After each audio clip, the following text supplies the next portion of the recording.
बिस्मिल्लाहिर्रहमानिर्रहीम। अस्सलाम वालेकुम रहमतुल्लाह। कैसे हैं आप? खैरियत से? ठीक ठाक। एक इम्पॉर्टेंट टॉपिक था, मेरे एक स्टूडेंट हैं, उन्होंने मुझसे पूछा था कि सर इसकी थोड़ी सी एक्सप्लेनेशन दे दें। स्टेटमेंट थी जो उसने बताई थी, heard heard melodies are sweet but unheard are sweeter. Heard melodies are sweet but unheard are sweeter. अच्छा, ये एक्चुअली एक जॉन कीट्स हैं, पोइट हैं, ठीक है, जॉन कीट्स। तो उनकी एक उनकी एक पोएम है, ऑड ऑन अ ग्रेशियन, ठीक है। उससे ये कोटेशन ली गई हैं, क्योंकि सम टाइम ऐसे होता है कि इसमें सब्जेक्ट प्रॉप वर्ब या नाउन तो नहीं होता, लेकिन एक शेर बता दिया जाता है। जैसे ये एक पर्ची पे लिखा हुआ है, heard melodies are sweet but unheard are sweeter. इसका मतलब होता है कि हमारे जो ख्याल में होता है ना, the power of our imagination, हमारे ख्याल, हमारी ख्यालत, हमारे तखयल में, हमारी इलस्ट्रेशन की जो पावर होती है, वो रियलिटी से बढ़ के होती है।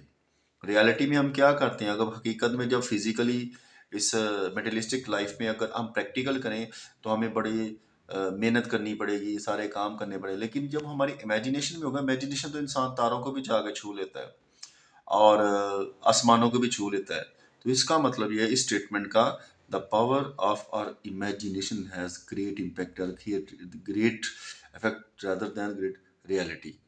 सो इसका है, heard melodies are sweet, unheard are sweeter. इसका तो ये हो गया। और दूसरा जो उसने लिखा हुआ था उसमें ये है कि आई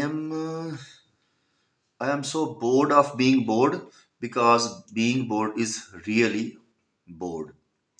तो इसका अगर देखा जाए तो यही बनता है कि बोर, बोरिंग क्या है, बोर होने की वजह से भी बोर होना है, बोरिंग है, ठीक है। अगर इसका लिटरल ट्रांसलेशन करें तो I am so board of being board, मैं बोर होने की वजह से भी बहुत बोर होता हूँ, क्योंकि बोर होना भी एक बोरिंग है, ठीक है। तो इस सेंस में इसका ये होता है कि बोर होने की वजह से बोर होना भी बहुत बड़ी बोरिंग है।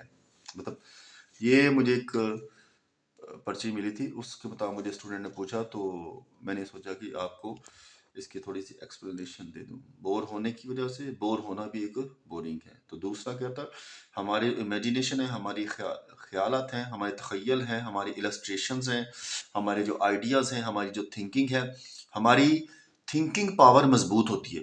देखिए, इंसान की थिंकिंग पावर मजबूत होगी तो उसका दिल भी मजबूत होगा, ठीक है।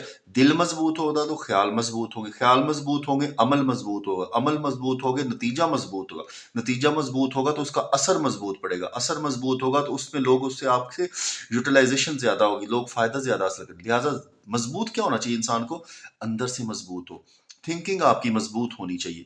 तो इसका मतलब ये कि आपकी थिंकिंग मजबूत होगी तो आप रियलिटी में जाके एक अमली कदम जमा सकती हैं।